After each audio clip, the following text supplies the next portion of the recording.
48 ಜನರದು pen ಡ್ರೈವ್ಗಳಿದಾವೆ. ಇದು ರಾಷ್ಟ್ರ ಮಟ್ಟದ ಎಲ್ಲಾ ಪಕ್ಷದಲ್ಲಿರ್ತಕ್ಕಂಥ ಮುಖಂಡಗಳು ಅನೇಕರ ಪೆನ್ ಡ್ರೈವ್ಗಳು ಕೂಡ ಇದಾವೆ. ಕರ್ನಾಟಕ ರಾಜ್ಯ ಅಂತ ಹೇಳಿದ್ರೆ ಇದು ಒಂದು ಸಿಡಿ ಪೆನ್ ಡ್ರೈವ್ಗಳಿಗೆ ಒಂದು ಕಾರ್ಖಾನೆ ತರ ಅಂತಕ್ಕಂಥದ್ದು ಕೂಡ ಬಹಳ ಜನ ಹೇಳ್ತಾರೆ. ಇದೇ ಸನ್ಮಾನ್ಯ ಸಭಾಧ್ಯಕ್ಷರೇ, ಯತ್ನಾಳ್ ಅವರು ಸಹಕಾರ ಸಚಿವರು ರಾಜಣ್ಣ ಅವರು ಅಂತ ಹೇಳಿ ಪ್ರಸ್ತಾಪ ಮಾಡಿದ್ರಿಂದ ನಾನು ಒಂದು ತಪ್ಪು ಮಾಹಿತಿ ಹೊರಗಡೆ ಹೋಗಬಾರ್ದು ಅಂತಕ್ಕಂಥ ದೃಷ್ಟಿಯಿಂದ ಎರಡು ಮಾತುಗಳನ್ನು ಹೇಳಲಿಕ್ಕೆ ಬಯಸ್ತೇನೆ. ಸನ್ಮಾನ್ಯ ಸಭಾಧ್ಯಕ್ಷರೇ, ಈ ಕರ್ನಾಟಕ ರಾಜ್ಯ ಅಂತ ಹೇಳಿದ್ರೆ ಇದು ಒಂದು ಸಿಡಿ ಪೆನ್ ಡ್ರೈವ್ಗಳಿಗೆ ಒಂದು ಕಾರ್ಖಾನೆ ತರ ಅಂತಕ್ಕಂಥದ್ದು ಕೂಡ ಬಹಳ ಜನ ಹೇಳ್ತಾರೆ. ನಾನು ಹೇಳ್ತಾ ಇಲ್ಲ. ಇದರಲ್ಲಿ 2 ಫ್ಯಾಕ್ಟ್ರಿ ನಿಮ್ದೊಂದಿದೆ, ಇಲ್ಲೊಂದಿದೆಯಾ? ನಿಮ್ದು ಯಾವ್ದು ಅಂತ ಹೇಳಿದ್ರೆ ಇಲ್ಲಿ ಯಾವ್ದು ಅಂತ ಹೇಳ್ಬೋದು. ಅದೇನೇ ಇಲ್ಲಿ ಅಧ್ಯಕ್ಷರೇ, ಬಹಳ ಗುರುತರವಾದಂತಹ ಒಂದು ಆರೋಪ ಅಂತೇಳಿ ನಾನು ಕೂಡ ಅನ್ಕೊಳ್ತೇನೆ. ತುಮಕೂರಿನ 2 ಪ್ರಭಾವಿ ಸಚಿವರು ಹನಿ ಟ್ರ್ಯಾಪ್ ಅಲ್ಲಿ ಸಿಕ್ಕಾಕೊಂಡಿದ್ದಾರೆ, ಅದಾಗಾಯ್ತು ಹೀಗಾಯ್ತು ಅಂತ ಏನೇನೋ ಕಥೆಗಳು ಬರ್ತಾ ಇದ್ದಾವೆ. ತುಮಕೂರಿನಲ್ಲಿರೋರು ನಾನೊಬ್ಬ ಇದ್ದೀನಿ, ಡಾಕ್ಟರ್ ಪರಮೇಶ್ವರ್ ಅವರು ಕೂಡ ಇದ್ದಾರೆ, ನಮ್ಮಿಬ್ರೇ ಅಂತ ಅವರ ಉದ್ದೇಶ ಅಂತೇಳಿ ಅನ್ಕೊಳ್ತೀನಿ. ಈ ಸಿಡಿ ಮಾಡ್ತಕ್ಕಂಥದ್ದು, ಪೆನ್ ಡ್ರೈವ್ ಮಾಡ್ತಕ್ಕಂಥದ್ದು, ಇದ್ರ ಬಗ್ಗೆ ಸುಮಾರು ನಿಮ್ಗೆ ಹೇಳ್ತೀನಿ. ನನಗಿರೋ ಮಾಹಿತಿ ಅಂತ 48 ಜನಗಳಿದ್ದಾರೆ, ಒಬ್ರು ಇಬ್ರು ಇಲ್ಲ. ಅಂದ್ರೆ ಒಬ್ರು ಇಬ್ರು ಅಂತ ಹೇಳಿದ್ರೆ ಬರೀ ಇವರೇ ಅಂತಲ್ಲ, ಅವರು ಇದ್ದಾರೆ.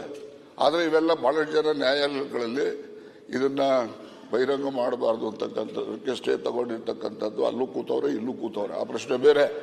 ಇದರಲ್ಲಿ ಬರೀ ನಮ್ಮ ರಾಜ್ಯಕ್ಕೆ ಸೀಮಿತ ಆಗಿಲ್ಲ ಅಧ್ಯಕ್ಷರೇ, ಇದು ರಾಷ್ಟ್ರ ಮಟ್ಟದ ಎಲ್ಲಾ ಪಕ್ಷದಲ್ಲಿರ್ತಕ್ಕಂಥ ಮುಖಂಡಗಳು ಅನೇಕರ ಪೆನ್ ಡ್ರೈವ್ಗಳು ಕೂಡ ಇದಾವೆ. ಆ ಒಂದು ದೃಷ್ಟಿನಲ್ಲಿ ನನ್ನ ಮೇಲೆ ಆರೋಪ ಏನಿದೆ, ಅದಕ್ಕೋಸ್ಕರ ಈ ಆರೋಪಕ್ಕೆ ಇಲ್ಲಿ ಉತ್ತರ ಹೇಳಿದ್ರೆ ಅದಕ್ಕೆ ಸರಿ ಹೋಗೋದಿಲ್ಲ. ನಾನು ನಮ್ಮ ಗೃಹ ಮಂತ್ರಿಗಳಿಗೆ ಒತ್ತಾಯ ಮಾಡ್ತೇನೆ. ನಾನು ಒಂದು ಲಿಖಿತ ಕಂಪ್ಲೇಂಟ್ ಅನ್ನು ಕೊಡ್ತೀನಿ. ಆ ಕಂಪ್ಲೇಂಟ್ ಆಧರಿಸಿ ಅವರು ತನಿಖೆ ಮಾಡಿಸ್ಬೇಕು. ಇದರಲ್ಲಿ ಯಾರೆಲ್ಲ ಪ್ರೊಡ್ಯೂಸರ್ಸ್ ಇದ್ದಾರೆ, ಡೈರೆಕ್ಟರ್ಸ್ ಯಾರ್ಯಾರಿದ್ದಾರೆ, ಇವೆಲ್ಲವೂ ಕೂಡ ಹೊರಗಡೆ ಬರಲಿ, ಜನಗಳಿಗೆ ಗೊತ್ತಾಗಲಿ. ಆಕ್ಟರ್ಸ್ಗಳು ಯಾರ್ಯಾರು, ಇವೆಲ್ಲ ಗೊತ್ತಾದ್ರೆ ಆಚೆ ಕಡೆನೂ ಸ್ವಾಗತ ಸರ್. ನಿಮ್ಮಲ್ಲಿ 48 ಜನರದು ಪೆನ್ ಡ್ರೈವ್ಗಳಿದಾವೆ. ಇಲ್ಲಿಯವರು ಇದ್ದಾರೆ, ಅಲ್ಲಿಯವರು ಇದ್ದಾರೆ. ರಾಜ್ಯ ಮಟ್ಟದಲ್ಲ, ರಾಷ್ಟ್ರ ಮಟ್ಟದಲ್ಲಿ ಇರ್ತಕ್ಕಂಥ ಎಲ್ಲ ಪಕ್ಷದ ಮುಖಂಡರು ಕೂಡ ಇದಾವೆ.